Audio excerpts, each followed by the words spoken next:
Aleluias, glória a Deus. Se Cristo comigo vai, eu irei e não temerei, com gozo irei, comigo vai. É grato servir a Jesus, levar a cruz. Se Cristo comigo vai, eu irei. Se Cristo comigo vai, se Cristo comigo vai, eu irei. A paz do Senhor, Igreja de Jesus Cristo. Eu venho aqui como fonte espiritual, para fluir da presença de Deus, do Espírito Santo de Deus. Por quê? Porque fluímos água viva na vida das pessoas. E aí você pode pensar como o povo no Egito pensou, mas qual espírito? Espero que você tenha ouvido as palavras de Deus da ministração anterior. Que espírito eu venho aqui vos falar? Venho frutificar do espírito a mansidão, a compaixão, o ensino, o guiar. Então o meu espírito se submete ao Espírito Santo de Deus, ao que ele ensina, ao que ele manda e ao que ele anuncia. E é assim que você, é assim que eu se tornamos fontes nas mãos de Deus, por nos submetermos a fluir do seu espírito e não mais da carne, a fluir do seu espírito e não mais da carne. A carne crucificada na cruz, morta. Morremos para a carne e ressuscitamos para Cristo, para que seja feita a vontade de Deus, para viver para a glória de Deus. Claro, como o Espírito Santo tem nos ensinado, essas decisões são geradas, são decididas no Getsemane. E externamente, na vida real, praticamos aquilo que no oculto e no secreto decidimos fazer a vontade de Deus. Estou falando de uma maneira fácil para você entender, mas se tornará a cada dia mais fácil para você entender, porque o Espírito Santo me explicou de uma forma tão linda e eu trarei as palavras que o Espírito Santo me explicou, que com certeza tanto a minha mente acessou esse ensino, como a tua mente também vai acessar esse ensino que o Espírito Santo de Deus traz para nós. Porque nós iremos falar, gente, de vida real. Nossa vida é real. Nesse mundo, nossa vida é real. E Jesus, ele disse assim, antes de eu entrar nesta palavra, que é quentinha do céu, Jesus está ali como fonte, porque ele é a palavra. Ele está ensinando ao povo, mas ele também tem compaixão daquele povo, porque ele sabe que nós, seres humanos, temos necessidades básicas. Ele pensa, Jesus, fala as palavras de Deus. Se despedimos eles nesse deserto, no meio do caminho, eles vão ter fome, pode vir a perecer, falando com as minhas palavras. Então, ao invés de Jesus despedir a multidão, Jesus, tem alguém ali no meio da multidão que compartilha do pão e compartilha do peixe, mas não coloca em qualquer mãos, coloca nas mãos de Jesus. E Jesus traz a multiplicação, a divisão para alimentar uma multidão.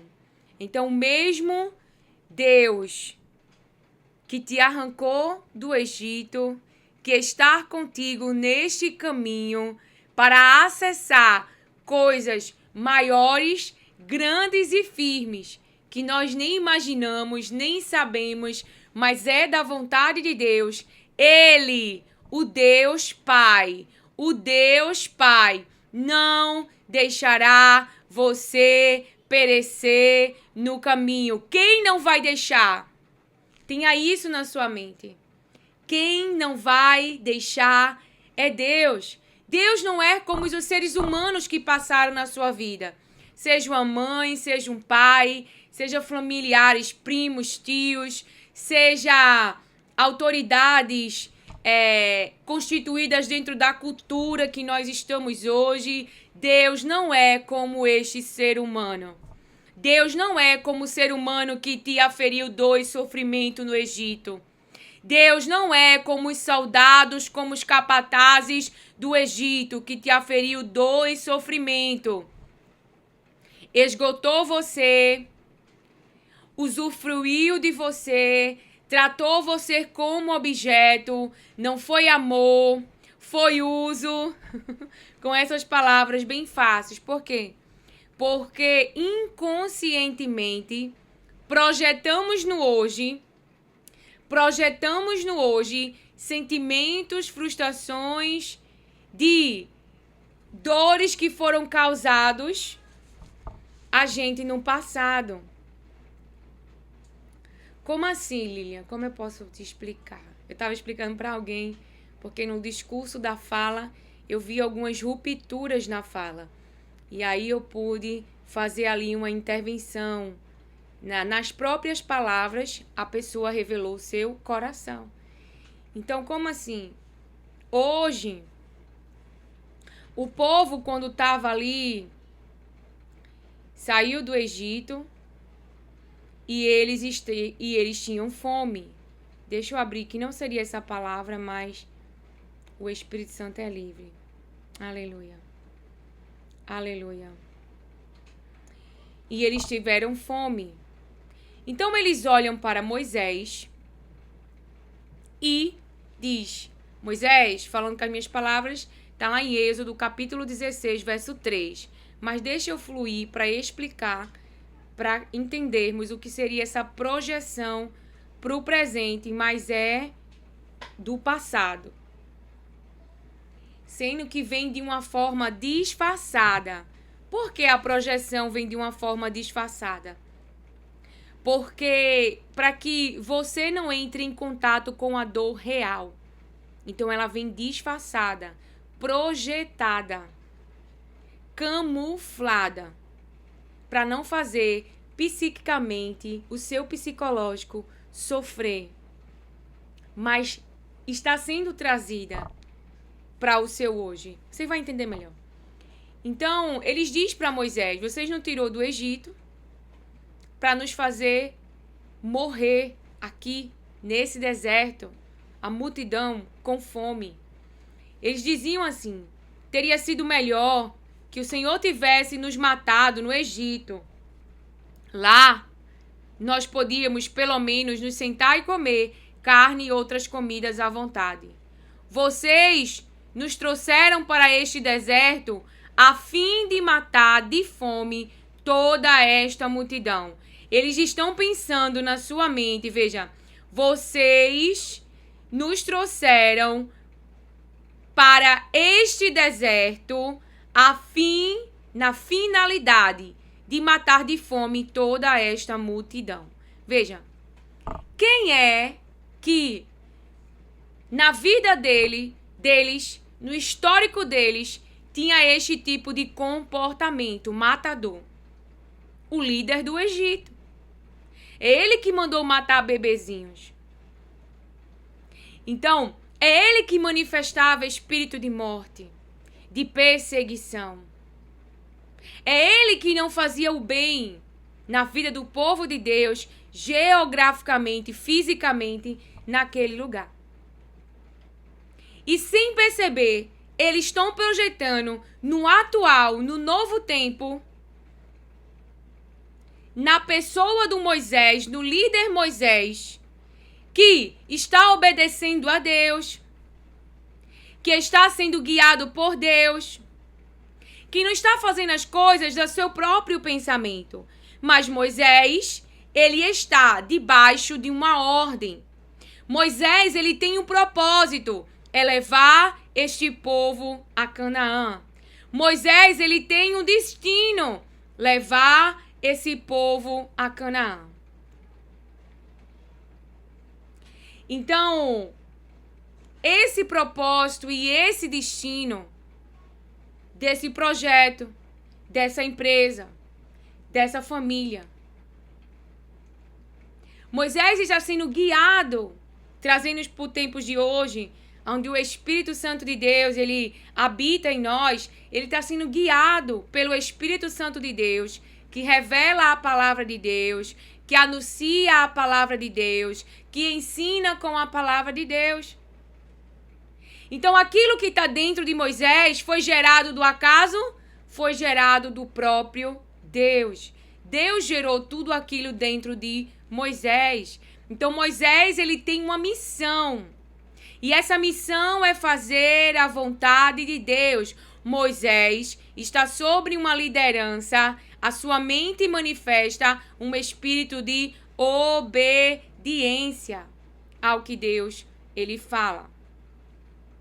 A prática de Moisés, diante das dificuldades no meio do caminho, isso é vida real, é ir falar com Deus. Porque quem tirou do Egito, quem gerou esse propósito, foi o próprio Deus. Então, a prática, os comportamentos que Moisés ele manifesta diante dessa trajetória, diante dessa construção, assim como Noé. Noé ele tinha que construir uma arca, porque a chuva iria vir.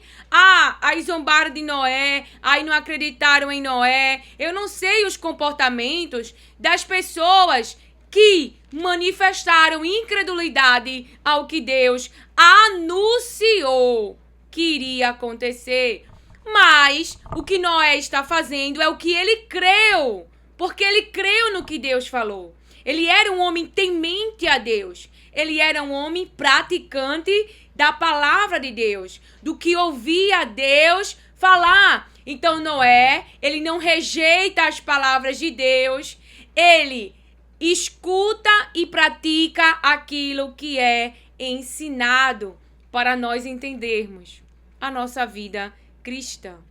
Não é sobre o quanto eu e você ler a Bíblia, o quanto eu e você passar tempo com Deus, mas diante das oportunidades, dificuldades, manifestações de obras mais no físico, o que eu e você faz? Eles estão com fome.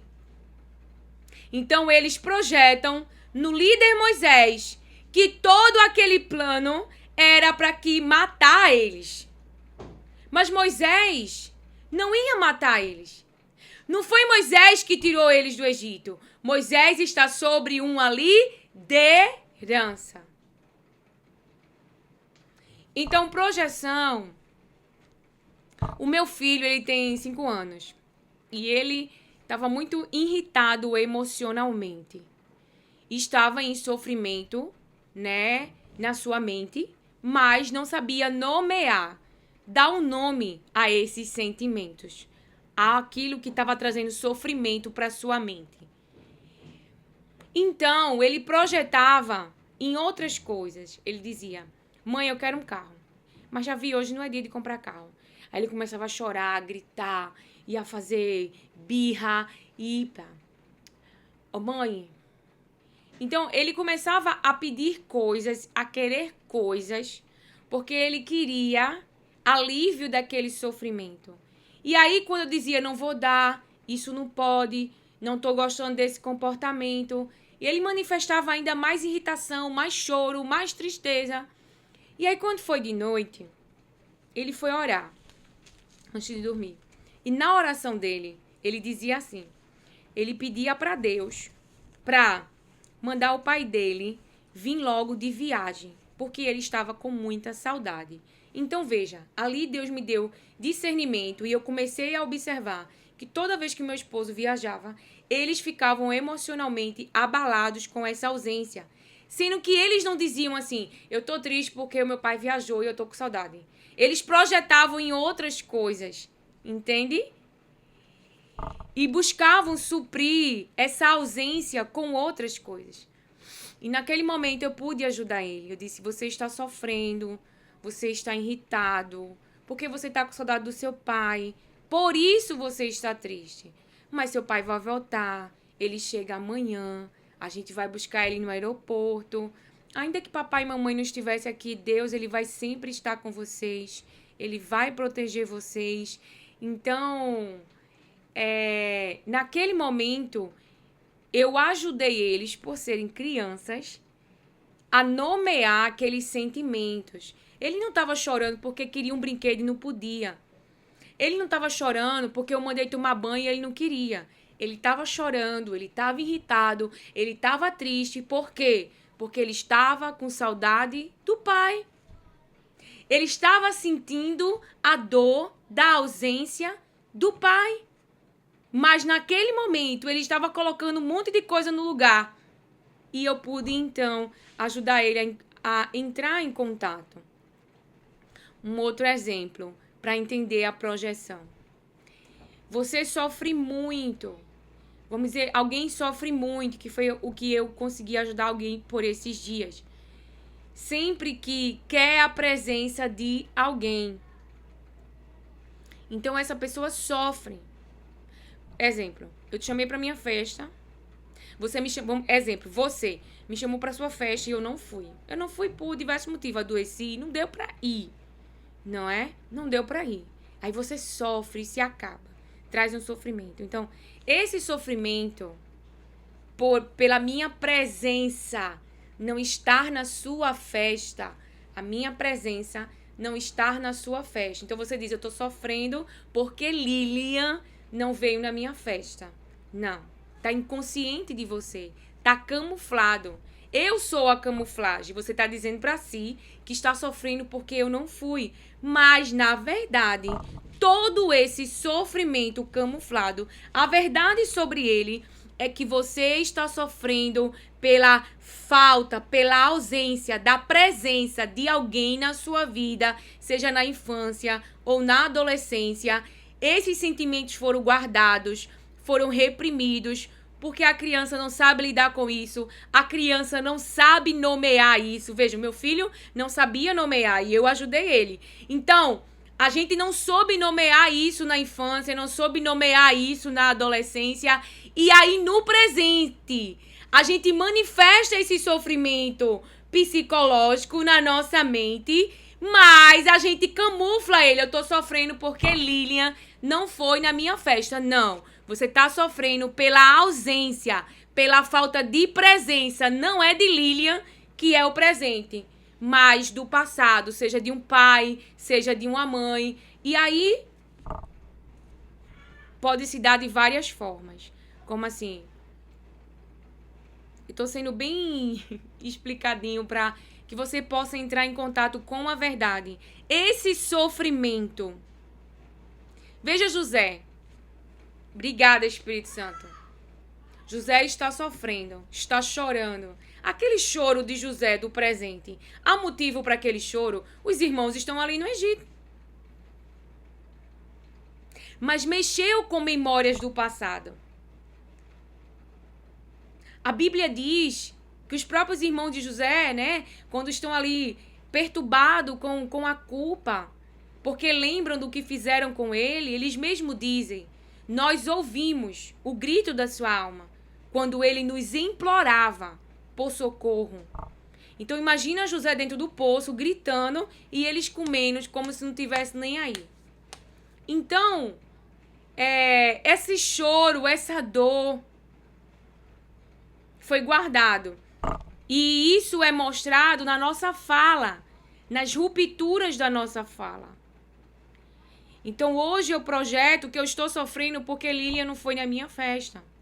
Hoje eu acredito que o líder matador, que quer que a gente passe fome, que não se importa com as nossas necessidades e que é mau, então eu projeto que Moisés também é esta pessoa. Eu projeto que Deus é como meu pai. Eu projeto que Deus é como o ser humano que me violentou. Eu acredito que Deus é mau porque os seres humanos foram mal comigo. Então eu projeto em Deus as minhas frustrações.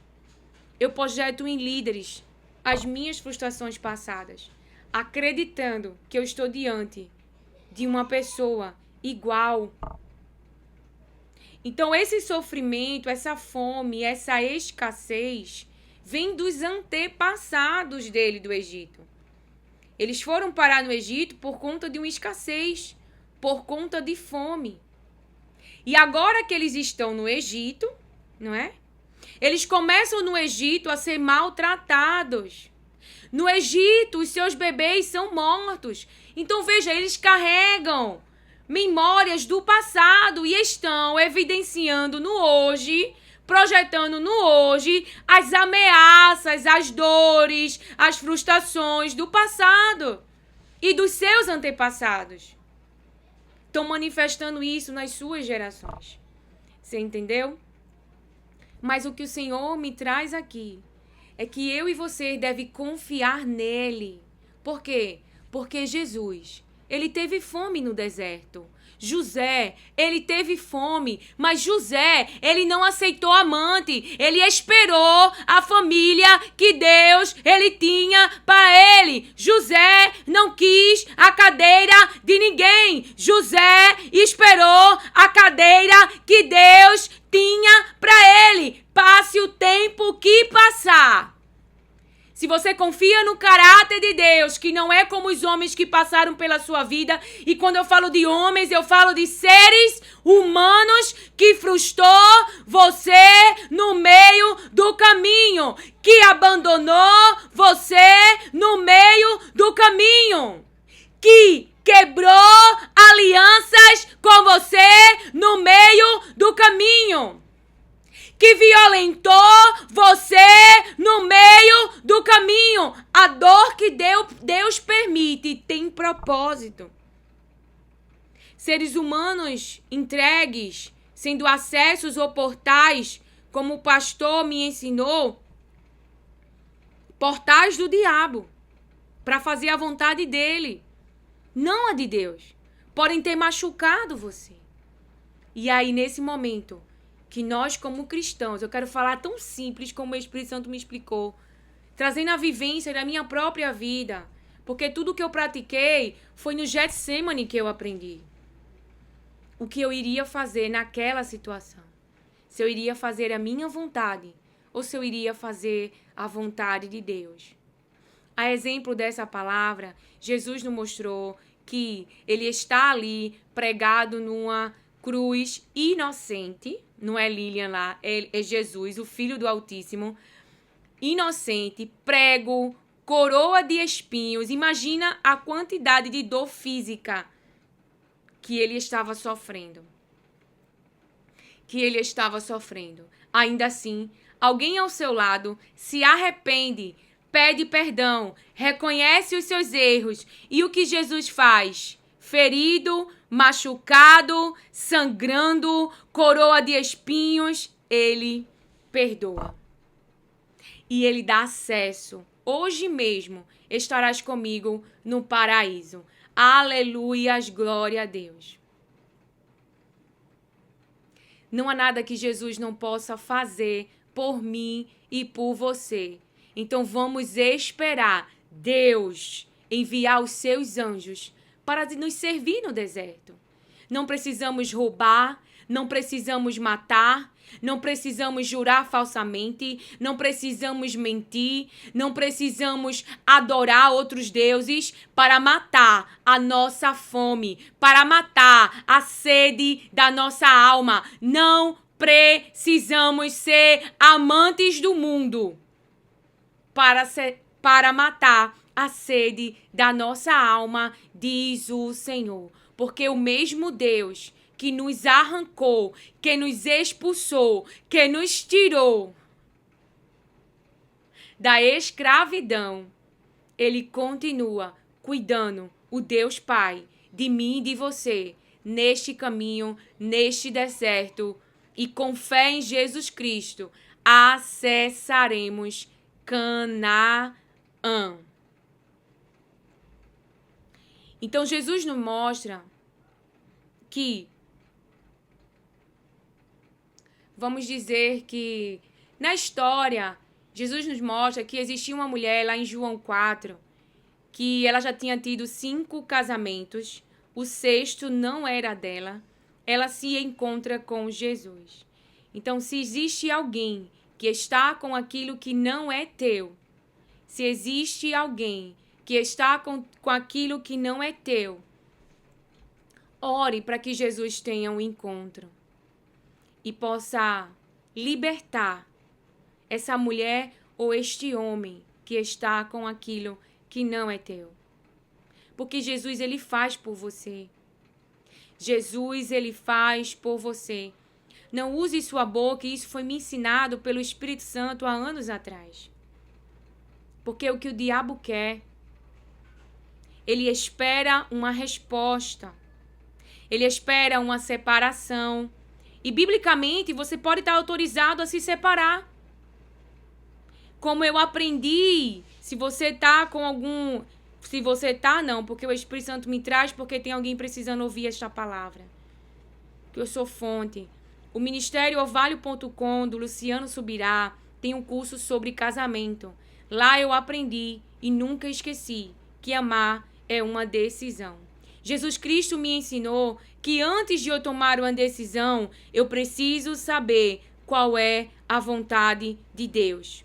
E abrir mão da minha vontade, para que o nome de Deus seja glorificado. No Getsemane, Jesus podia escolher abandonar o plano, abandonar a família, abandonar o ministério, abandonar a empresa, abandonar a sociedade, abandonar. E não beber daquele cálice de sofrimento. E não beber daquele cálice de sofrimento. Mas no casamento, o que Deus faz? Aquilo que Deus uniu, o homem, eu diria com as minhas palavras, nada o separe, a não ser Deus. Se Deus odeia o divórcio, mas há arrependimento, há pedido de perdão, há reconhecimento de pecado, quem é que frutifica perdão? A carne ou o Espírito Santo de Deus? Qual é a vontade da carne? Não vou beber esse cálice, não. Vou nada. Mas qual é a vontade de Deus? Para um ministério se manter de pé, uma família se manter de pé, diante das obras da maldade, sendo bem clara. Porque as obras da maldade vai fazer sangrar. Vai levar ao ápice da aflição da alma. Jesus falou. É vida real. No mundo tereis aflições. A sua alma vai sofrer. A sua alma vai se angustiar. A sua alma vai ficar inquieta.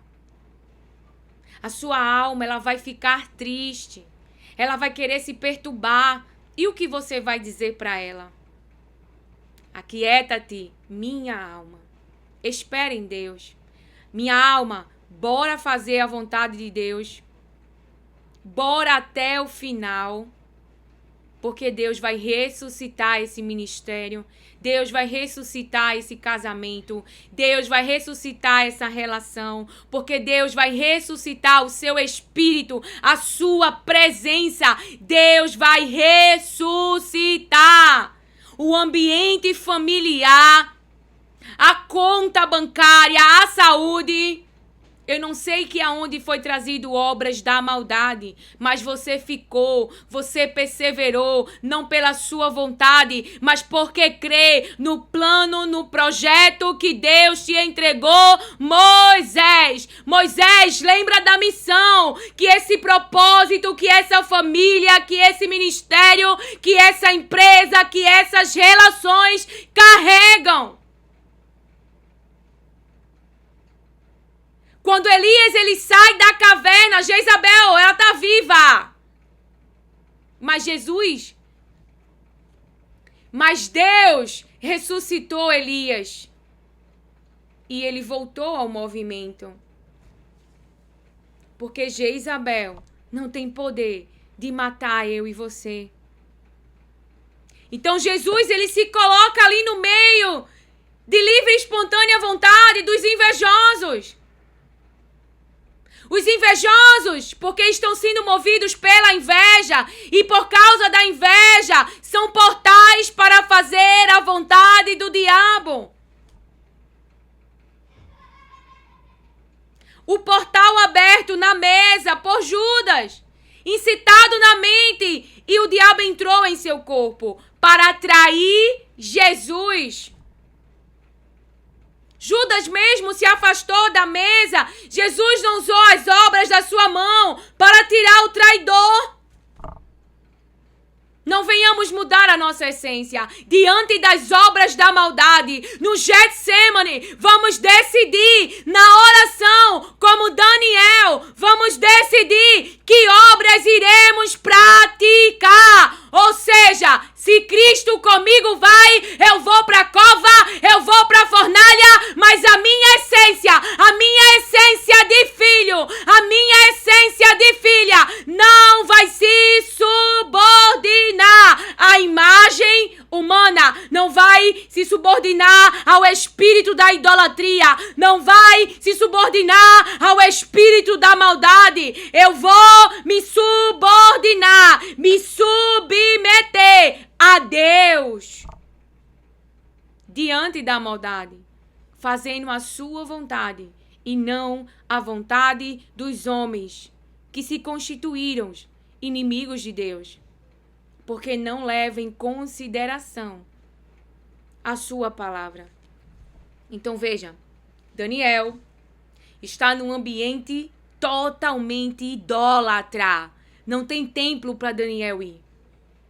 Mas ele constituiu o seu quarto um lugar para falar com Deus. Mas ele não só fala com Deus 3 vezes ao dia.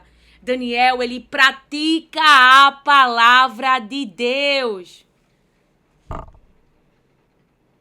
Não tem como decidir na cruz não reagir. Essa decisão de fazer a vontade de Deus e não a sua vontade é no Getsemane, é em oração. É lá que você decide quem você vai obedecer. Se a sua vontade ou a vontade de Deus. Se você vai liberar perdão ou se você vai liberar juízo. Se você vai frutificar do Espírito de Deus ou se vai frutificar obras da carne. A carne é desobediente.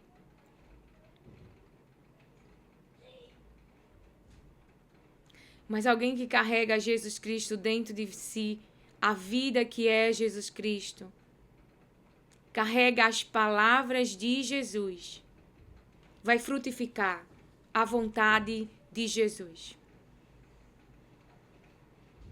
Vai frutificar da vontade de Jesus.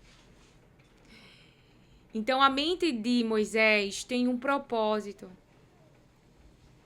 E esse propósito, que foi gerado de Deus, de libertar o seu povo do Egito, e o destino, acessar Canaã, uma estabilidade, uma terra que mana leite e mel. Então, eles têm o destino a ser alcançado. E não estão só, tem um percurso, tem um processo para alcançar a promessa de Deus, a estabilidade de Deus. Antes de Esther ela se tornar rainha, ela era órfã. Ela nem sabia o que é ser rainha. Mas Deus a preparou e a constituiu e a escolheu como rainha. Vasti foi destituída do seu cargo, da sua posição, e Deus pegou uma órfã e a tornou rainha. Deus pegou um matador e o tornou manso e líder do seu povo. Não é sobre quem fomos sem Deus, mas o que se tornamos com Deus, o que frutificamos com Deus agora, o que praticamos com Deus agora. Então, diante de uma traição, você vai ter legitimidade de sentimentos, de afeto, de emoções. Você vai ter a carta do divórcio. É legítimo. Por causa da dureza do coração dos homens. Por os homens não serem flexíveis. Aí vem Deus, que bota um inocente na cruz, o herdeiro do trono, a pessoa mais poderosa que já pisou nesse mundo, para levar o meu castigo e o seu.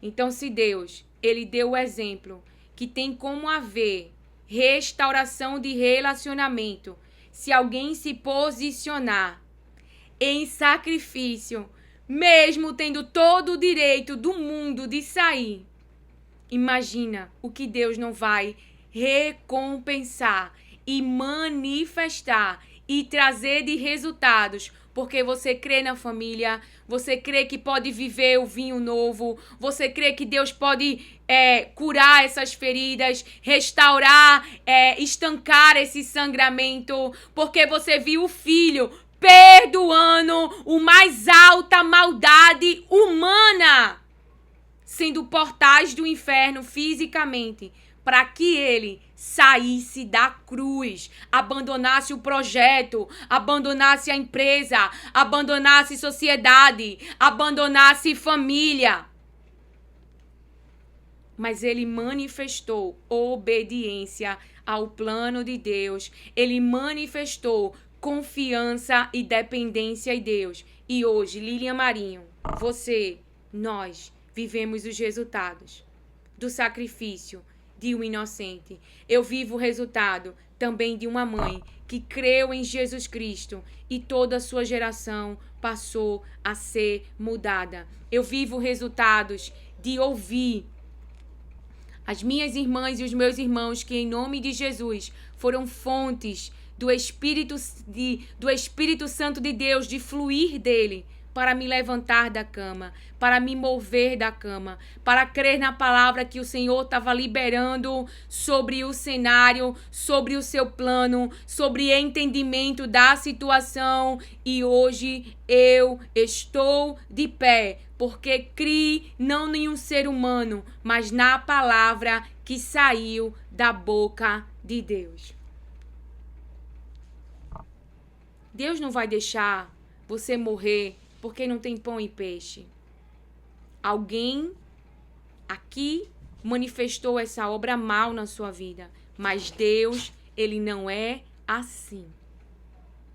Deus, ele não é assim. A sua palavra nos diz que ainda que uma mãe abandone, essa não é a realidade do nosso Deus. Essa não é a realidade do nosso Deus. Deixa eu abrir aqui para a gente ver esse versículo. Olha o que a palavra de Deus diz. Jeremias, capítulo 7, verso 23 ao 24. Dei-lhes, entretanto, esta ordem: obedeçam-me, e eu serei o seu Deus, e vocês serão o meu povo. Vocês andarão em todo o caminho que eu ordenar, para que tudo vá bem a vocês. Para que tudo vá bem a vocês. Para que tudo, diz a palavra de Deus, é Deus falando, não é Lilian, é Deus, tudo lhe vá bem a vocês. Mas eles não me ouviram, mas eles não escolheram, mas eles endureceram seu coração. Não tinham um coração ensinável, não tinham um coração flexível, mas eles manifestaram rebelião contra o que Deus fala. Mas eles não me ouviram, nem me deram atenção. Antes, o que eles manifestaram de comportamentos? Seguiram as maquinações. O espírito que está manifesto neles, desobediência. E um espírito desobediente, o que ele gera de frutos? Frutos fora daquilo que gera, daquilo que faz, dos seus comportamentos. Seguiram as maquinações rebeldes do seu coração mau. Coração mau. Andaram para trás, não para frente. Andaram para trás, não para frente. Quando eles estão de frente a Canaã, ao invés de acessar, eles manifestam o espírito de incredulidade. E eles pensam, vamos voltar para o Egito. Mesmo Deus dizendo, eu fiz prodígio, eu tirei do Egito, eu me manifestei, eu mostrei meu poder. Ou seja, eu mostrei que eu sou suficiente para entregar nas mãos dele Canaã. Mas diante de Canaã, eles ainda acreditam no próprio eu. Eu não consigo, eu não faço, eu não consigo, eu não faço. E essa incredulidade foi projetada no tempo atual, baseada no seu eu e não em quem Deus é. Baseada no eu humano e não em quem Deus mostrou quem é. Baseado no eu humano e não em quem Deus mostrou que é. Ter consciência do tamanho do gigante de quem está na terra mostra que você é o pequeno que Deus escolheu e já disse lá atrás. Você não era, você não é. Mas eu sou. E o meu nome será glorificado. Porque Deus expulsaria aquelas nações mais daquela terra e colocaria dentro daquela terra o seu povo. Deus não disse, vocês são capazes e vão entrar. Não. Deus mostrou a capacidade dele, que se tratava dele, era o querer dele, era a vontade dele. Então Esther não se tornou rainha porque veio de uma família que pôde ser ensinada em rainha. Não. Porque Deus a tornou rainha. Eu não tenho família porque sei o que é família. Porque Deus me deu essa família. Ele tem me ensinado, ele tem me preparado, tem vindo aí os processos. E hoje eu entendo. Até acessar a promessa foi manifesto neste meio do processo espíritos contrários, incredulidade, imoralidade, de adultério, porque isso tudo é carnal. Isso que manifesta é a carne. Não vem da presença de Deus, do Espírito Santo de Deus. O Espírito Santo de Deus manifesta fidelidade, mansidão, amor, paz, misericórdia. Então, se eu pudesse te dizer como a minha família se mantém de pé, é pelas manifestações daquilo que o Espírito Santo de Deus ele ensina e está sendo manifesta. Quando as obras da maldade vêm, o que você manifestou? Você manifestou fé? Você manifestou perdão? Você manifestou? O que você manifestou? O que você trouxe para dentro dessa missão, dentro desse projeto, dentro dessa empresa?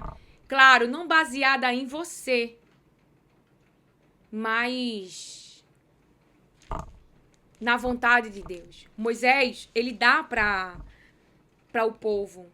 Quem quer ficar do lado de Deus, vem. E quem não quer, como Elias, querem seguir a Baal ou querem seguir a Deus?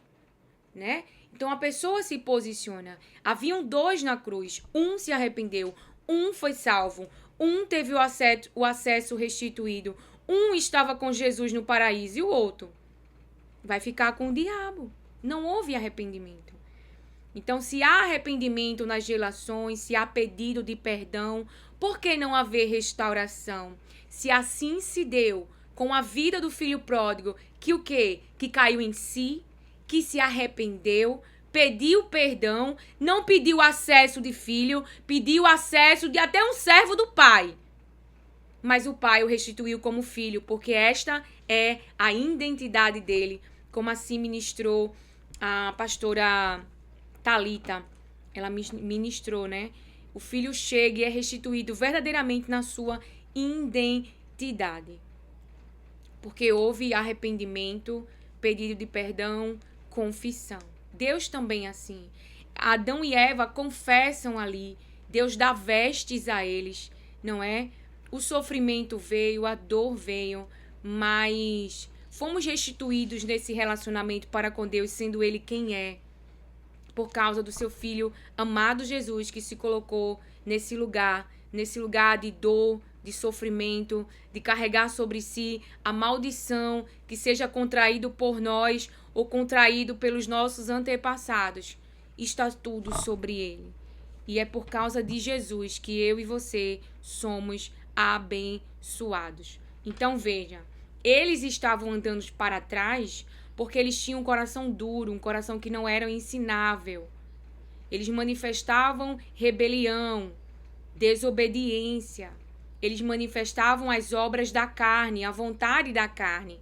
Então, para eu não manifestar a vontade da minha carne, eu decido no Getsemane se eu vou seguir a vontade da carne. Eu não vou beber esse cálice.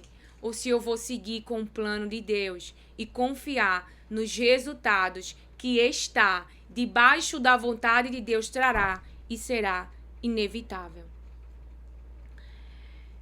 A palavra de Deus também avisa a Jeremias que isso é preparo psicológico. Jesus disse: no mundo tereis aflições, vamos sofrer.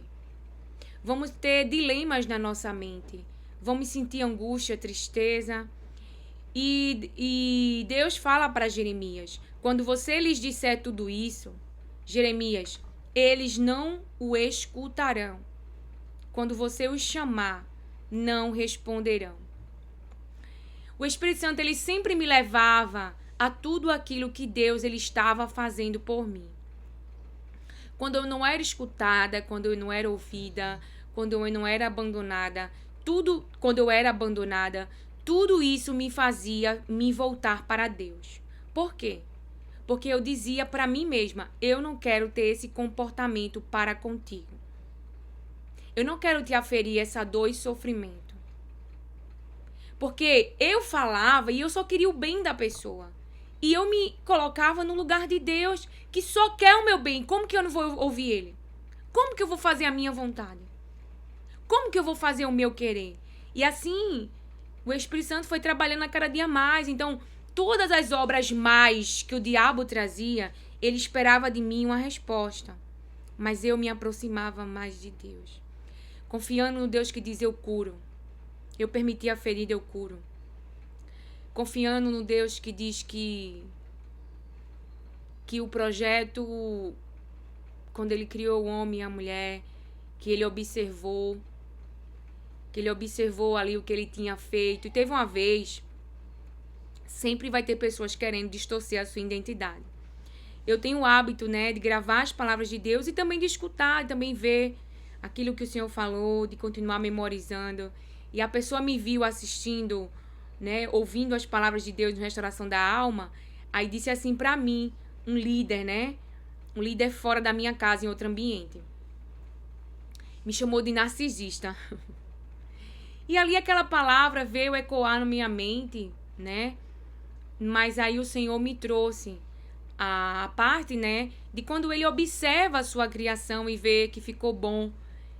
E aquela minha ação não era de uma narcisista, mas de alguém que estava apreciando a obra que Deus está fazendo, que Deus estava realizando através da minha vida. Não para minha exaltação, porque eu sempre ouço e aí eu lembro: olha o que Deus falou, olha o que Deus falou, não é? Para edificar a mim com as palavras de Deus também. Sou edificada muito com a restauração da alma, em falar as palavras de Deus, em lembrar as palavras que Deus tem falado para mim.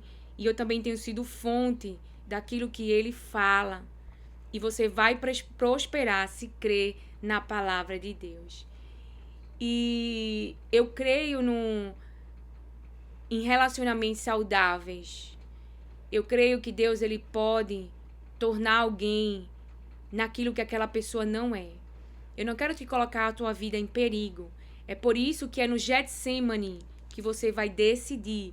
É por isso que é no quarto que você vai decidir, como Daniel, que obra eu vou praticar, Daniel estava no meio de muita idolatria. O seu quarto era o lugar do seu encontro para com Deus. Daniel teve um líder ali que assinou um decreto e por causa daquele decreto, Daniel vai para um ambiente agora. Que ambiente Daniel vai? Para uma cova cheia de leões. Mas Daniel é favorecido naquele ambiente. Os leões não devoram Daniel durante o tempo que ele tem que passar ali. E após sair, quem levou Daniel até aquele lugar é que é devorado. Daniel não está indo porque ele quer ir. Daniel está indo porque ele está se submetendo a Deus. Ele não fez nada de errado. Mas, dentro do contexto que a nossa geração hoje está, existem homens, existem autoridades, existe uma cultura, existem leis, existem alianças. E quando você se submete a um homem, quando você está debaixo de uma missão, ele está debaixo de uma missão. Ele tem um propósito ali dentro daquele reinado de Dario. Ele tem uma missão ali. É porque não vai dar tempo. Nabucodonosor, ele também tem uma missão. Deixa eu ler aqui para nós. Lá em Jeremias, capítulo 27, do verso 6 ao 9. Olha só, veja só, né? O povo, ele tinha liberdade para escolher. Daniel, ele vai ao quarto orar quando ele sabe da má notícia, do decreto, para onde ele tem que ir. Ele vai conversar com Deus e ele vai, né? E lá Deus envia o anjo para o guardar naquele caminho e naquele ambiente, que é o que eu profetizo sobre você em nome de Jesus. Você que tem se colocado debaixo da vontade de Deus. No reinado não pode haver divisão. Quem está trazendo divisão é os inimigos, que é contrário, que estão sendo movidos pela inveja e querendo prejudicar Daniel. Então Daniel não fica de mal-estar com Dario, nem Dario com Daniel. Dario não pode livrar Daniel daquela situação. Dario, ele fez um acordo ali com aqueles inimigos e ele não podia voltar com a sua palavra, né? Antigamente, palavra era palavra e não tinha esse negócio, eu não disse, eu não fiz, eu vou mudar. Não era a cultura daquele tempo. Palavra era palavra.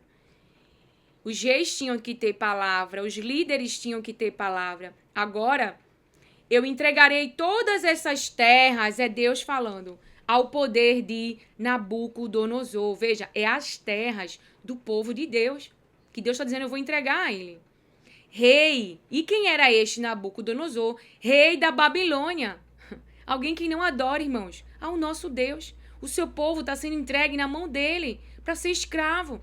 Vejam, meu servo, ou ele chama ao poder de Nabucodonosor, rei da Babilônia. É o que de Deus? Servo. E também lhe dei os animais do campo para que o sirvam.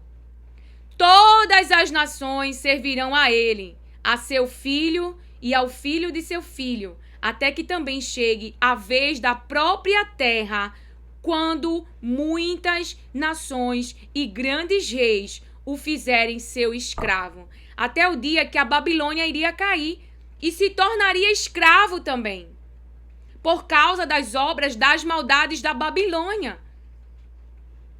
Eles escolheram ser maus.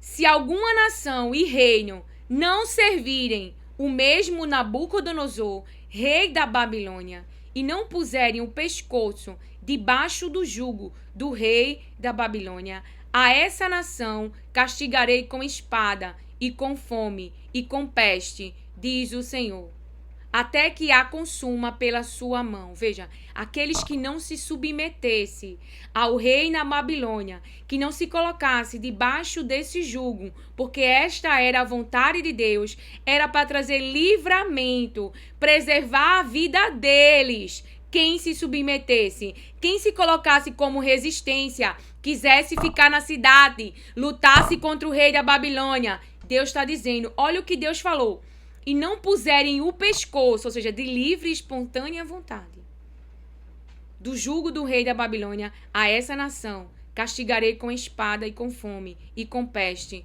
diz o Senhor, até que eu a consuma pela sua mão. Não dei ouvidos aos vossos profetas e aos vossos adivinhos e aos vossos sonhadores e aos vossos agoureiros e aos vossos encantadores, que vos falam, dizendo: não servireis o rei da Babilônia. Debaixo de um jugo servir, não se opor. Deus queria que eles se colocassem debaixo desse jugo. Mas também chegaria a vez de Nabucodonosor, né? Chegaria a vez da Babilônia, também seriam escravos. Lá na frente você vê que o rei Nabucodonosor, ele passa por um tratamento com Deus. E ele sai daquele lugar de soberbo e passa a ter um coração humilde. Ele entende, Deus dá e Deus tira. Este homem que Deus diz é meu servo, ele levanta decretos em nome do Senhor. Ele coloca ali, ele cria uma imagem. E 3 jovens tinham que se curvar para o adorar. E eles não se curvam. Então, tocam lá as músicas, fazem tudo, mas eles não se curvam diante daquela imagem. Então, eles é lançado na fornalha de fogo. Então, não é sobre apenas ir à igreja, apenas ter um momento de devocional. É sobre o que praticamos no momento da provação, nesses momentos de dilemas que o mundo vai trazer. O mundo vai trazer aflições. O que foi que trouxeram para a vida de Jesus? Traição, abandono e ainda assim, a sua essência, a essência de filho, ficou intacta. Ele não usou as suas mãos, como o diabo assim quer que a gente use, que a gente manifeste das obras da carne e não frutifique do Espírito Santo de Deus. Sendo que isso é uma prática, isso é um processo, é um caminho. Mas não estamos só, Deus está conosco. Vamos fazer aquilo que agrada aos olhos de Deus e não aquilo que agrada a nossa carne. Que o Senhor te abençoe, acolha e receba as palavras de Deus com mansidão. Amém.